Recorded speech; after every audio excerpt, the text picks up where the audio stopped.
ये है talks news network और आप देख रहे हैं पॉलिटॉक्स, राजनीति का कच्चा चिट्ठा।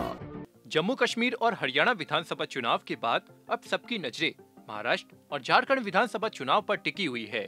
दोनों राज्यों में चुनावी की भेरी बज चुकी है। तारीखों का ऐलान हो चुका है।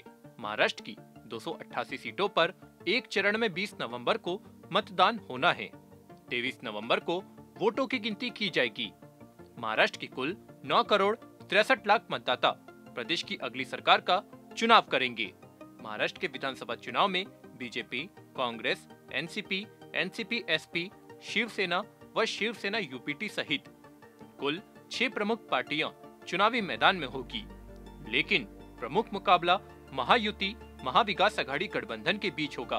आपको बता दें, महाराष्ट्र की राजनीति में बीते 5 साल काफी उथल पुथल वाले रहे हैं। 2019 में शिवसेना और बीजेपी के संयुक्त गठबंधन में चुनाव लड़ा गया, लेकिन किन्हीं मुद्दों पर सहमति न बनने के बाद गठबंधन टूट गया। इसके बाद अप्रत्याशित तौर पर एनसीपी से रिश्ता तोड़ अजित पवार बीजेपी से जा मिले। सरकार बन गई और देवेंद्र फडणवीस राज्य के सीएम बन बैठे। हालांकि सरकार केवल 2 दिन टिक पाई। एनसीपी के सारे विधायक वापस शरद पवार के पास लौट गए और बाद में खुद अजित पवार भी। फिर बनी महाविकास आघाड़ी सरकार, जिसमें शिवसेना, एनसीपी और कांग्रेस शामिल हुई। उद्धव ठाकरे सीएम बने और अजित पवार डिप्टी सीएम।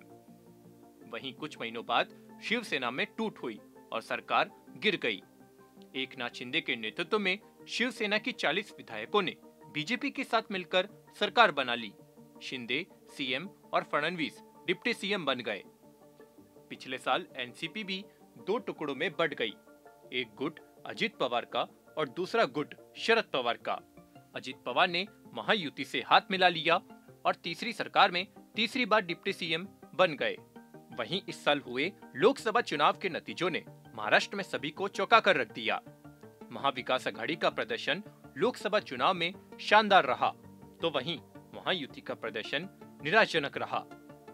अजित पवार की एनसीपी केवल 1 सीट जीत पाई। सत्ताधारी महायुति 48 में से केवल 18 सीटों पर कमल खिला पाई। वहीं महाविकास आघाड़ी ने 30 सीटों पर कब्जा जमाया। कांग्रेस ने 13, उद्धव ठाकरे समर्थित शिवसेना ने 9 और शरद पवार की एनसीपी ने 8 सीटों पर विजयी पताका फहराई।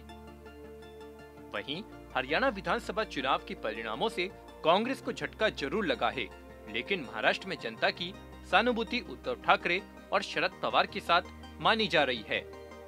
यहाँ वर्तमान में कांग्रेस विपक्ष की सबसे बड़ी पार्टी है। अब विधानसभा चुनाव में महाविकास आघाड़ी और महायुति में कौन बाजी मारता है, यह देखना काफी दिलचस्प होने वाला है। पॉलिटॉक्स ब्यूरो, महाराष्ट्र।